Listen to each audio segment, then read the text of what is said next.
Речиси 100 прегледи и интервенции имаше штипската брза помош иницирани од вчерашните пеколни температури. Најчесто лекарите интервенирале при дојава за вратоглавици, силни главоболки, низок крвен притисок, повраќања како и појава на алергиски реакции, како последица од сахарската топлина и убуди од инсекти.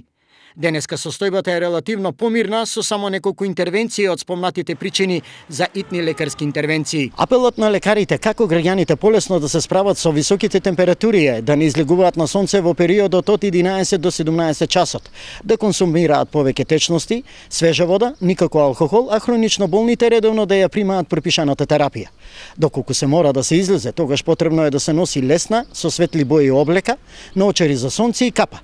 Доколку ова се почитува, овие медицински возила остануваат паркирани тука.